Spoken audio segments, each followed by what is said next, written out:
거리신 주 예수 찬송 한 곡 더 부르면 좋겠어요. 오늘 찬송을 많이 불러서 고마운데. 몇 장이요? 108장. 108장. 부르고 그 다음에 애우고 오늘 말씀 전하겠습니다. 그 어린 주.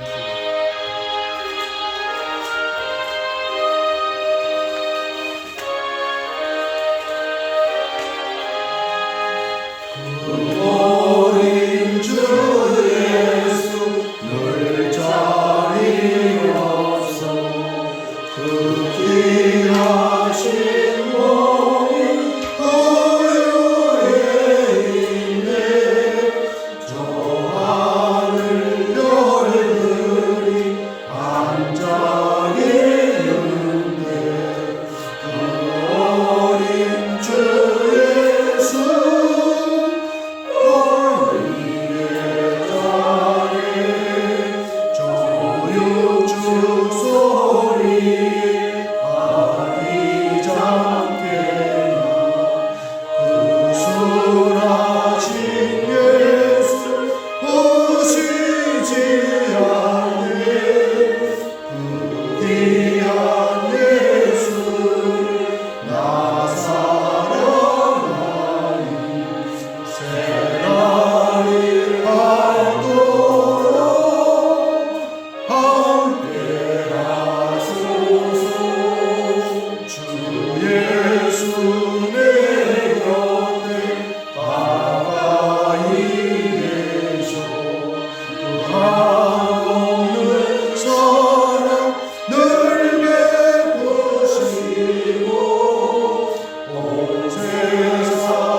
요한복음 3장 16절 한번 읽어보겠습니다.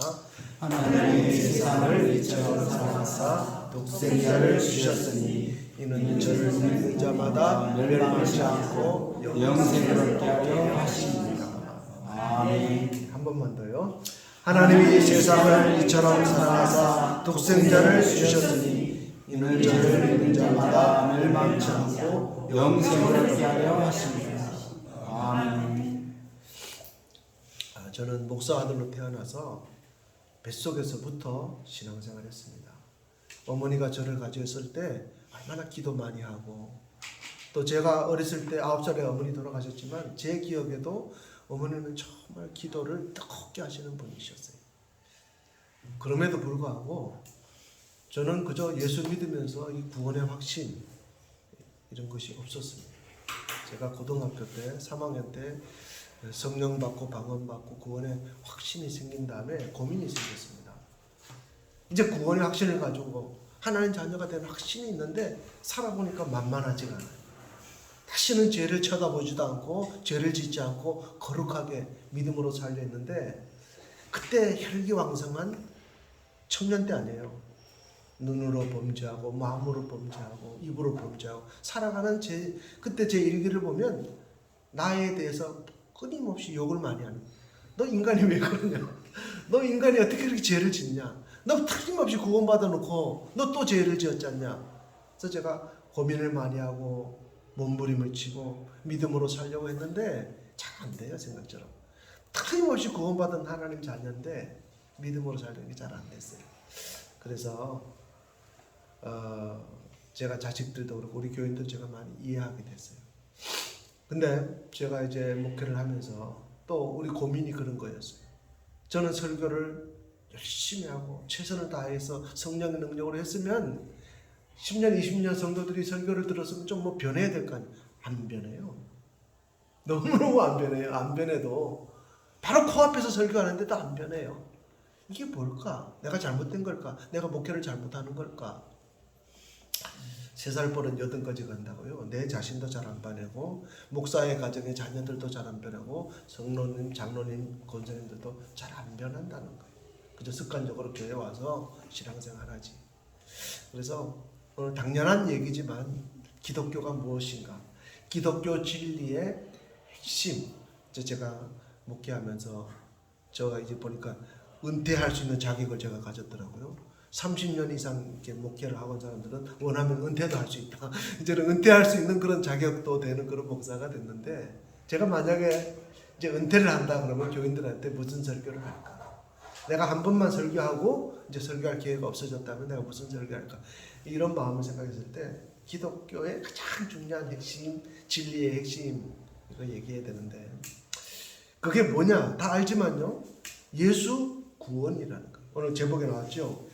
따라합시다. 예수 구원, 예수 구원, 성령 성화. 성령 성화. 어쩌면 제가 지난번에도 이런 거 한번 설교했을지 몰라요. 그러나 또 중요하고 또 중요하기 때문에 또 되풀이하는 거예요. 예수 구원이라는 말은요, 예수 믿으면 구원받는다 이런 얘기예요. 또 예수 믿어야만 구원받는다. 다른 이름으로서는 구원 얻을 길이 없으니 오직 예수 외에는 다른 이름을 구원자로 주신 적이 없느니라. 저와 여러분은 예수님 믿지요? 그래서 다 우리는 구원을 받았어요. 예수를 믿음으로 구원을 받았다. 그 말을 뒤집어 말하면요, 왜 예수님이 우리의 구원자가 되시고 예수 믿어야만 구원받는다, 그 말은요, 예수님 아니고는 구원을 받을 수가 없다는 거예요. 인간의 철학이나 노력이나 종교나 헌신이나 희생으로 그 무엇으로도 우리 스스로를 구원할 수 없는 것이 인간이라. 요즘 세상 발전하는 거 보면 무섭게 발전하잖아요. 얼마나 과학과 기술과 지식과 문화가 발전하는데, 그럼에도 불구하고 정말 사람 같지 않는, 정말 인간이 어떻게 저렇게 할 수 있을까? 도저히 이해가 되지 않는 그런 사람들도 너무 많아요. 이번에도 뉴스 보니까 뭐 애기 엄마가 열받는다고 애를 15층 아파트에서 집어 던져버렸대. 어떻게 교육을 받은 사람이 정말 눈에 넣어도 아프지 않을 그 자기 자식을 화난다고 그냥 바깥으로 집어 던져버려. 짐승들도 그렇게 안 해요. 여러분, 강아지 새끼 낳았을 때 가서 건드려 보세요. 죽기 살기로고 새끼를 보호하잖아요. 암탉이 자기 새끼 보호하기 위해서 얼마나, 자기가 불에 타 죽어도 새끼는 보호하는 게 그잖아요. 그러면 만물의 영장이고 정말 하나님의 형상으로 지음받은 우리 사람이 어떻게 그렇게 살아갈까? 그게 인간이에요. 그러면 우리의 구원은 뭐에 대한 구원이냐? 가난으로부터 구원, 질병으로부터 구원, 무식으로부터 구원, 여러 구원이 있겠지만요, 우리의 구원은 죄로부터 구원이에요. 따라합시다. 죄로부터 구원. 우리의 구원은 죄로부터 구원이에요. 죄. 우리 한국 사람들은요, 한국 사람들의 문화 심리를 이렇게 보면, 아이들을 보고 이렇게 봤을 때 어떤 의식을 갖는지 아세요? 한국 사람들은 끊임없이 긍정적이고 좋게만 봅니다. 우리 애들이 교회 와가지고 우리 손주들이 난장방을 만들어요. 오늘 또 우리 찬양 우리 교회 이렇게 반주하는 책, 거기 찬송 하나 탁 뜨더라고. 철없어서 몰라서 아이고 새로 사야 되겠다 날끼는데, 그거 막 타는 거 막 목도로 예배 드리는데 막 타고 다녀요. 진짜 엄마 아빠도 멀리서 와주니까 고마우니까 나도 열받는데 교인들도 그냥 허허 그러고 봐줘요. 그래서 다행히 그냥 시끄러운 속에 그냥 예배 드리고 있어요. 개판이에요, 우리 교회 예배가. 그런데 한국 사람들은요, 어지간하면 그거 다 봐줘요. 애들이 뭐 좀 떠들고 뭐 해도. 왜? 근본적으로 홍익인간, 사람에 대해서 긍정하고 사람을 좋게 보는 마음이 있어요. 어지간히 뭐 잘못해도 사람은 나쁘게 보지 않아요. 근데 기독교는요, 기독교 하나님 말씀 보면 철저하게 사람을 완전 부정적으로 봅니다. 내 모태에서부터 죄로 태어났다 이러잖아요. 우리 애들 눈을 쳐다봐도 쟤들이 무슨 죄가 있어? 쟤들이 뭐 잘못이 있어? 다 잘못이 있다면 어른이 우리 잘못이라고 하지만, 하나님의 말씀인 성경에는 갓 태어난 아이도 구원받아야 될 죄인이라는 그 부분을 이해를 해야 예수만이 예수 구원이라는 것을 이해하게 되는 것입니다. 우리의 구원은 죄로부터 구원이에요. 하나님은 우리를 죄로부터 구원하기 위해서 예수님을 이 땅에 보내주셨어요. 하나님이 세상을 이처럼 사랑하사 독생자를 주셨으니 이는 저를 믿는 자마다 멸망치 않고 영생을 얻게 하려 함이라. 그 말씀 뭐예요? 독생자를 보내주셨는데 말씀이 육신이 되어 우리 가운데 보내주셨다고 요한복음 1장 14절에 말씀하잖아요. 말씀으로 계신, 영으로 계신 예수님이, 하나님이 육신의 몸을 입고 사람의 몸을 입고 이 땅에 오신 것은 죄인된 우리 사람 몸을, 우리를 구원하기 위해서 예수님이 오신 것이거든요. 그래서 예수 믿으면 구원을 받는데 그 예수님이 그냥 사람으로 오셨다가 죽으셨으면 그냥 끝이에요. 예수님이 오셔서 철저하게 고난받으시고 십자가에 못 박혀 죽으시고 피 흘려주시고 우리를 구원해 주셔서 부활하셨잖아요. 예수님이 그 길을 쫙 걸어갔는데 그 과정을 보면 십자가에 달리셨을 때 바리새인과 서기관들과 대제사장들이 와서 예수님을 막 조롱합니다. 네가 하나님이거든 그 자리에서 내려와서 한번 뭔가를 보여주고 우리를 구원하고 너 자신도 한번 구원해봐라. 침을 뱉고 조롱하고 욕하는데 예수님은 묵묵히 아무 대꾸를 안 하죠. 마치 털 깎는 저 앞에 있는 양처럼 예수님 묵묵히. 예수님이 할 수 있지만 안 하셨어요. 왜? 그래야만 그 길을 통과하지 않으면 우리 육신을, 우리의 인간을 구원할 길이 없기 때문에 예수님은 그 일을 해주신 거죠. 로버트 슐러 목사님이라고 대단한 목사님 계셨거든요. 미국에 수정교회를 이루시고 센세이션을 일으켰는데 그 교회가 팔려갔대요. 그 교회가 왜 팔렸을까 생각해 보면요. 예수 믿어야 구원받는다 외에 다른 조미료를 너무 많이 친 거예요. 그래서 조미료에 중독이 돼서 사람들이 뿅 간 거죠. 너무 좋았어요. 우리가 한동안 찬양 열기가 불었거든요. 우리나라에 막 교회마다 하여 찬양 모임, 목요 찬양, 제가 그런 데도 많이 가봤어요. 막 서서 눈물을 흘리고 쫙 찬양하고. 근데 그 찬양의 내용 가운데 보면요, 막 당신은 사랑받기 위해 태어난 사람 축복합니다. 막 나갔는데 코로나가 왔어요. 교회가 더 어려워졌어. 결국은 다시 본질로 들어가지 않으면요, 그렇게 찬양 많이 부르고 그렇게 우리가 헌신하고 기뻐하고 춤을 추고 뛰었는데 그냥 바람 빠진 풍선처럼 힘을 못 쓰는, 자기 신앙 하나 지치지 못하는 아주 연약한 모습으로 돌아가게 된 우리 이 연약한 죄인들인 것이에요. 그래서 예수님만이 구원을 받는다. 그 구원은 바로 죄로부터 구원이다. 왜 사람은 죽는가? 100살이 못 돼서 우리는 다 죽잖아요. 죄가 없었다면 안 죽어요. 에덴 동산에 아담과 하와의 모습으로는 생육하고 번성하고 죽지 않고 영원히 살 텐데 우리는 그 후로 그걸 원죄라 그러잖아요. 왜 우리는 지옥 가는가? 원래 하나님께서 우리를 위해서 지옥 만들지 않았어요. 죄 때문에 들어온 것이 바로 지옥의 문제예요. 최초의 인간 아담이 범죄하지 않았다면 지옥 갈 일이 더 없어지고 슬픔도 질병도 고통도 낙심도 한숨도 없는 것입니다. 오직 이 모든 것은 죄 때문에 오는 것인데, 그래서 성경이 가르치는 진리의 핵심은 사람은 죄인이고 죄로부터 구원받아야 됩니다. 그 말을. 근데 듣기 싫잖아요. 그거 말하면 싫어요. 그래서 교회에서도 그런 얘기는 좀 피해 가려고 해요.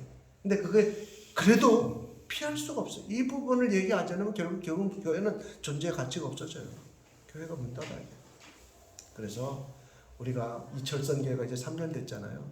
철선교회에서 우리가 얼마나 많은 간증을 듣고 은혜를 많이 받았, 훌륭한 분들이 많아요. 훌륭한 간증자들이 많았는데 그래도 저는 이제 목사니까 자꾸 핵심과 기본을 얘기할 수밖에 없는 목사니까. 그래도 우리가 이렇게 가다가도 가끔씩 우리의 원래 위치가 어디고 우리 방향이 무엇이고 무엇을 잡아야 내가 살 수 있을 것인가, 그거는 알고 가야 돼요. 알고 또 그걸 누려야 되는 것이에요. 예수님은 우리 인간의 몸을, 이런 문제를 해결하기 위해서 인간이 되셔서 우리 가운데 오신 것입니다. 말씀이 육신이 되어 우리 가운데 거하심에 우리가 그의 영광을 보니 아버지의 독생자의 영광요 은혜와 진리가 충만하더라. 말씀이 육신이 되어 우리 가운데 오셨는데 예수님께서 우리를 대신하여 죽어주셨거든요. 대신하여 죄값을 대신 치러주시고 구원하신 것입니다. 요한복음 19장 마지막 절에 보면 예수님께서 내가 다 이루었다 이런 말씀하셨어요. 다 이루었다는 얘기가 내가 다 갚았다, 다 치루었다. 은행은 무섭잖아요. 1원만 저기 만약에 은행 돈을 안 갚아도 은행에서는 집요하게 끝까지 받아냅니다.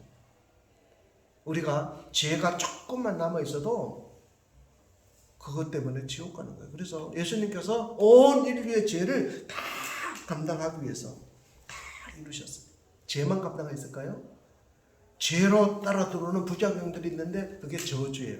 우리 삶 속에 나타나는 여러 가지 다 설명할 수 없는 정말 기가 막힌 일들이 다 죄로 들어오는 저주들인데, 이스라엘 백성들은 나무에 달린 자는 저주받아서 나무에 달렸다 이런 의식을 가지고 있어요. 예수님께서 그 저주받은 십자가 나무에 달려 죽으셨거든요. 갈라디아 3장 13절에 보면 그리스도께서 우리를 위하여 저주를 받은 바 되사 율법의 저주에서 우리를 속량하셨으니 기록된 바 나무에 달릴 자마다 저주 아래 있는 자라 하셨습니다. 이는 그리스도 예수 안에 있는 아브라함의 복이 이방인에게 미치게 하고 또 우리로 하여금 믿음으로 말미암아 성령의 약속을 받게 하렵니다. 예수님께서는 십자가를 왜 지셨느냐? 우리의 죄를 문제 해결하기 위해서도 하지만 또 우리의 저주를 해결하기 위해서 오셨어요. 정말 다 설명하기 어려워요. 믿음 세계는. 인생이라는 게 우리가 어떻게 다 알겠어요. 내일 일은 난 몰라요. 제가 많이 부르는 찬송 중에 하나인데 그렇게 충성하고 헌신하고 애국자고 또 헌신한 안희승 여사님이 내일은 난 몰라요. 그 찬송 불렀잖아요. 감옥에서. 하나님이 많은 증거도 주셨지만 또 그분도 말년에 암으로 고생하고 그러셨어요. 예수님께서 우리를 위해서 저주를 받으셨다. 대신 저주를 받으셨다. 예수님은 무슨 죄가 아무 죄가 없음에도 불구하고 죄인인 저와 여러분을 위해서 대신 저주를 받으신 것입니다. 이스라엘 백성들이 보면 애굽에서 노예생활, 이게 저주거든요. 노예생활 430년간 애굽에서 했는데 그 저주, 노예의 저주를 벗어난 길이 유월절 사건이었어요.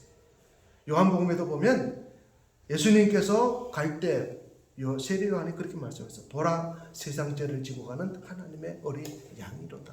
예수님은 유월절 어린 양이 되셔서 십자가에 죽어주신 거예요.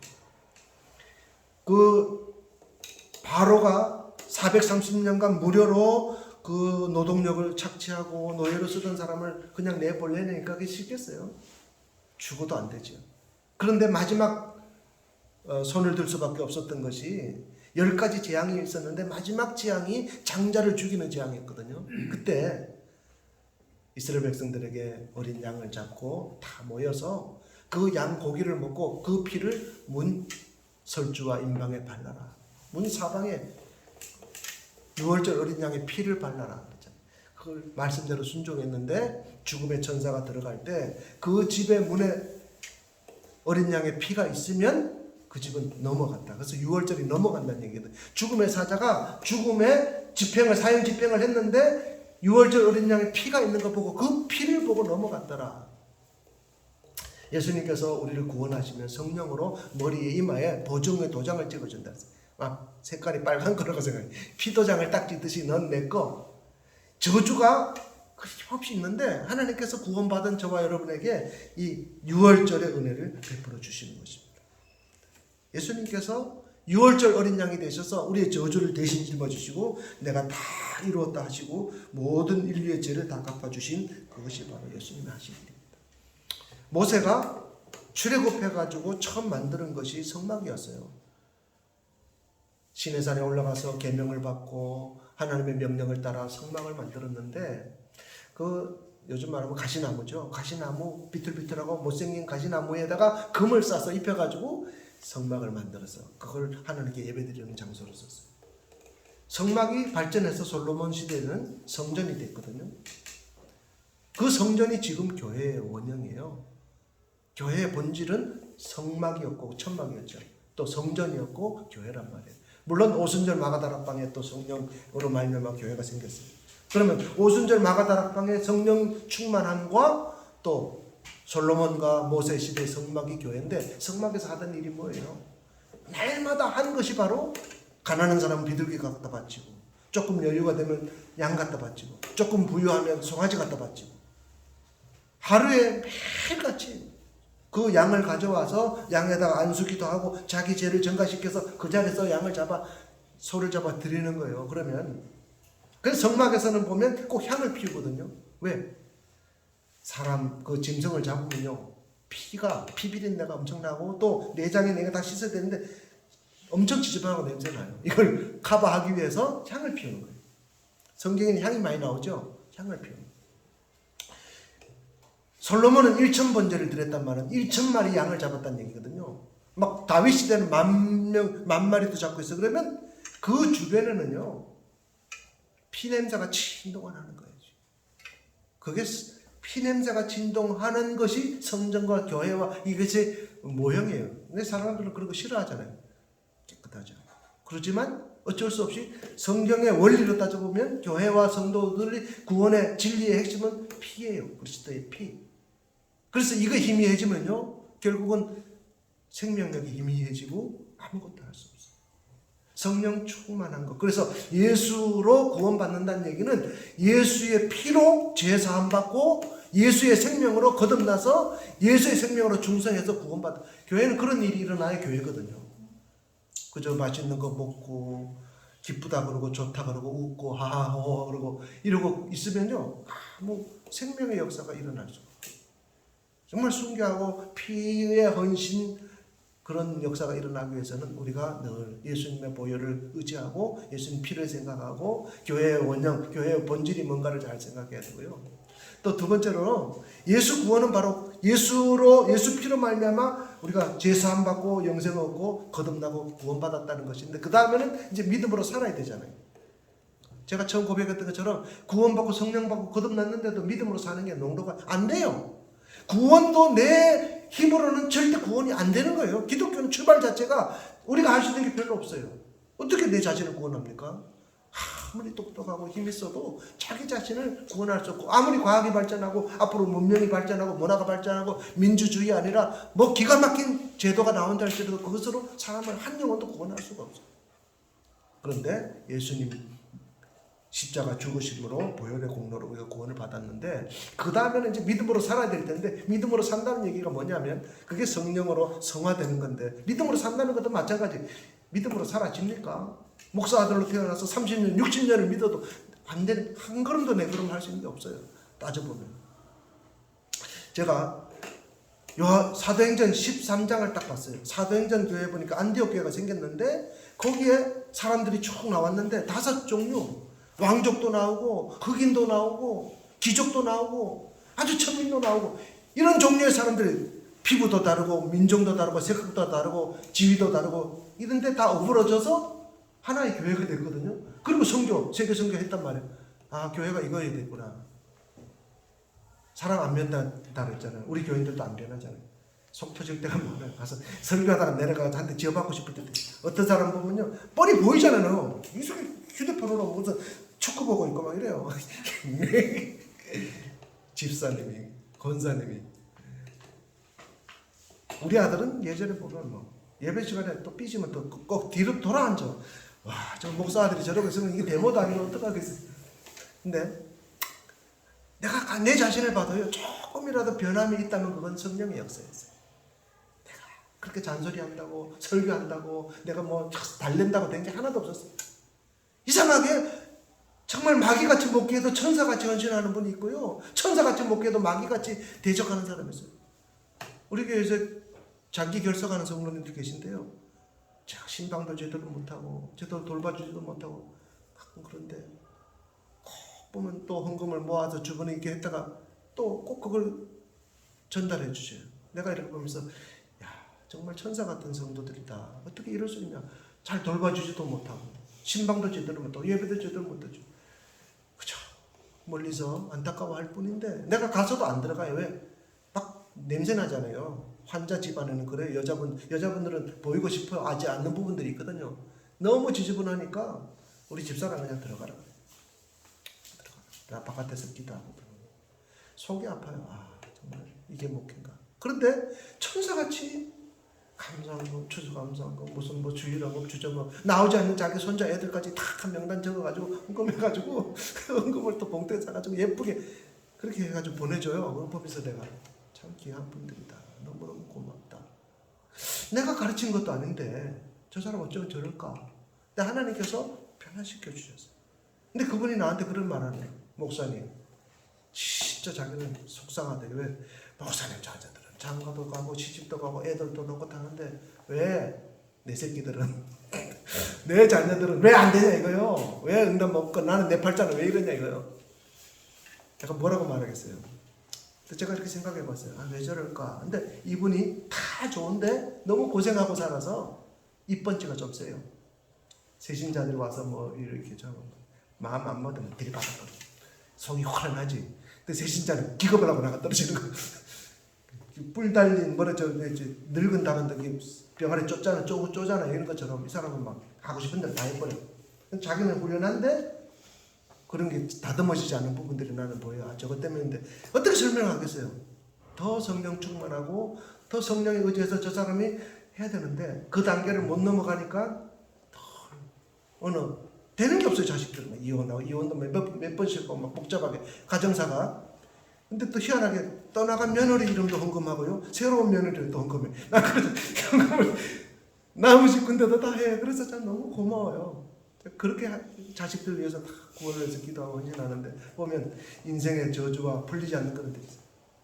여러분 예수 믿으면서 성령으로 발전하고 성화돼. 2002년, 24년이 되거든. 저와 여러분이 성령의 능력으로 한 걸음 더 나가기 바랍니다. 깨닫게 하는 걸 고쳐져야만 다음 1학년 졸업하고 2학년 올라가잖아요. 그게 되지 않으면 맨날 턱걸이 하다가 마는 거예요. 참 어려워요. 우리 신앙생활 할 때. 하나님께서 우리에게 은혜를 주시는데 그래서 성품도 변화져야 되는데 또 한편 보면요. 하나님께 순종한다는 게 내 힘으로 안 돼요. 이해하는 걸로도 되잖아요. 아브라함 보고 아니 노아 보고 저 산 꼭대기에다 배를 지어라. 어떻게 설명하겠어요? 이해가 안 가요. 이삭을 바쳐라. 아, 백세 줄 때는 언제고 또 뺏어가요. 우리 상식적으로 세상 기준으로 보면요. 성경 말씀은 한 걸음도 우리가 순종하고 따라갈 수 없어요. 그죠? 선하신 하나님 약속을 믿고 믿음으로 내딛고 믿음으로 따라갈 뿐이에요. 그렇지 않습니까? 내일 일을 어떻게 알겠어요? 저도 목회하다가 도망가고 싶을 때도 많아요. 성도들 그러고 속색이고 나가자빠지고 할 때. 그래도 주님이 주시는 약속 그 믿음 가지고 30년을 잘 버티고 왔어요. 요즘 가서는 또 참 잘했다. 참기를 잘했다. 그래서 성령으로 성령의 능력으로 말미암아 성화되는데 예수님께서 마지막 죽으시면서 우리에게 약속하신 것이 그거예요. 내가 가면 보혜사 성령을 너희 가운데 보내주겠다. 보혜사 파라클레토스 절대적인 스승 보혜사가 너희 옆에 딱 붙어서 가르치고 생각하고 지시하고 해주겠다. 성령을 의지하지 않으면요 우리 신앙생활은 불가능해요. 나는 모태교인인데 나는 30년 50년 믿었는데 그거 갖고 안 돼. 마귀는 눈도 끔찍하잖아요. 성령을 의지하고 성령을 받아들이고 성령의 역사에 순종하고 하나님의 약속을 믿고 믿음으로 한 걸음 한 걸음 움직일 때만이 성도가 될 수가 있고 교회가 될 수가 있어요. 우리가 그렇게 정말 안디옥 교회처럼 이 교회가 선교하는 교회로 세워져서 오늘까지 왔는데 가장 중요한 기독교 핵심 두 가지 제가 말씀드립니다. 하나는 예수 구원. 따라합시다. 예수 구원. 예수 구원. 우리가 늘 생각하고 마음의 중심에 딱 중심 잡아야 되는 게 예수님만이 구원이다. 나는 안 되는 사람이구나. 나는 평생 믿어도 정말 내가 내놓을 수 있는 의는 거지같이 이렇게 낡아 빠진 더러운 옷이고 더러운 것밖에 없구나. 내 속에는 선함이 없구나. 이걸 인정하고 고백을 해야 돼. 그 다음에 그래서 나는 예수님이 더 필요합니다. 그래서 나는 예수님을 더 의지합니다. 나는 예수님만이 나의 구세주가 되십니다. 그리고 주님을 붙들고 늘어지는 게 우리 신앙생활이고 또 그 다음에 신앙생활 거룩한 생활을 해야 되는데 내 힘으로 그것도 안 됩니다. 예수님 도와주십시오. 예수님 성령님 도와주십시오. 성령님 지혜 주십시오. 성령님 날 붙들어 주십시오. 그러고 한 걸음 한 걸음 언제 죽을지 모르지만 그렇게 살아가는 거죠. 그러다가 이제 예수님 그만 살아라 그러면 할 일 없으면 가게 되는 거죠. 우리가 예수 구원, 성령 성화 이 두 단어가 기독교 제가 생각할 때는 가장 중요한 핵심인 것 같아요. 예수 하나님이 세상을 이처럼 사랑하사 독생자를 주셨으니 이는 저를 믿는 자마다 멸망치 않고 영생을 하나님은 최고로 좋은 거 주셨어요. 하나님 말씀을 보면요 고린도전서 2장에도 그런 말씀이 있어요. 하나님이 자기를 사랑하는 자들 위하여 예비하신 것은 눈으로 보지 못하고 귀로 듣지 못하고 사람의 마음으로 생각하지도 못하였다 함과 같으니라. 하나님 일 몰라요. 여러분 같이 부부가 30년 살아도 부부도 몰라요. 내 속으로 낳은 자식도 몰라요. 하나님을 우리가 어떻게 알아요? 하나님 얼마나 좋은 계획과 엄청난 것을 가지고 있지만 우리는 눈치 못 채고 못 깨달아요. 그러니까 늘 원망이고 불평이고 짜증이고 이렇게 사는 거죠. 근데 하나님께서 성령으로 말미암아 그것을 보여주시고 깨닫게 할 때 우리는 하나님 앞에 거룩한 삶을 살아갈 수가 있어요. 하나님을 알게 해주셔야 돼요. 그걸 어떻게 알아요? 성령께서 알게 해주시는 거예요. 성령께서 깨달음 주시고 보여주시고 알게 해주셔야만 우리가 거룩한 길을 걸어갈 수가 있는 거죠. 우리 막막할 때가 많잖아요. 매주 한 걸음 한 걸음 가고 정말 벼랑 끝에 서 있는 것처럼 내 인생이 어떻게 될까? 우리 교회가 어떻게 될까? 늘 그렇죠. 그래서 더 성령을 의지하는 거예요. 더 성령을 의지하고 나는 철성교회가 앞으로 수많은 간증자들과 설교자들이 오실 텐데 지금까지도 그랬지만 앞으로 더욱 예수 구원의 진리의 말씀이 많이 선포됐으면 좋겠고요. 예수님의 피의 찬송이 많이 불려졌으면 좋겠고 예수님의 그 성령으로 말미암아 거듭나고 거룩한 길 갈 수 있는 그런 기독교의 핵심 그런 말씀들이 많이 선포됐으면 좋고 그런 간증들이 많이 나왔으면 좋겠어요. 저는 요즘 와서 깨달은 게 그래요. 정말 중요한 것은 내가 좀 목회하기를 잘했다. 교인들이나 뭐 어디다 내놓을 건 없어요. 그러나 내가 하나님께 순종하기를 잘했다. 하나님 앞에 순종하고 내가 이 길 가기를 잘했다. 너무너무 감사하고요. 저는 지금 요즘 꿈꾸는 게 있어요. 내가 이제 은퇴하면 난 세계에 많이 돌아다니라고 그래요. 그래갖고 요즘에 보는 책이 있는데 침대 위에 누가 또 그런 책을 또 썼더라고. 세계 일주 시작이 반이다. 짧게 쓴 거 있어요. 뭐 어디 가서 난 다는 안 갈 거예요. 너무 고생하고 막 목숨 걸고 힘도 끝내 안 가고 이제 나이 들어서도 좀 적당히 갈 만한 곳, 또 쉽게 갈 만한 곳 가서 복음도 전할 수 있고 또 선교사들 만날 수 있는 곳 이런 곳을 내가 많이 다녀봐야 되겠다. 그 일을 위해서 돈도 좀 준비하고 팔다리 근육도 기르고 그래서 제가 세계 일주 바이블이라는 책하고 세계 일주 시작이 반이다. 그 책을 놓고 보고 있어요. 근데 모르겠어요. 나중엔 그런 날이 올지. 그러나 기대, 희망상 시므온이 아기 예수 보게 될 것이다. 하나님 말씀을 주셨고 100세 거의 된 그분이 예수님을 보셨다고 누가 보면 나오거든요. 안나가 84세 과부가 예수님을 보셨거든요. 그러니까 하나님께서 뭔가 목적을 주고 그런 마음을 주셨으면 또 이루지 않겠나 이런 생각을 해요. 빌립보 3장에 보면 너희 안에 행하시는 일은 성령이시니 하나님의 기쁘신 뜻을 위하여 너희로 행하게 하시느니라.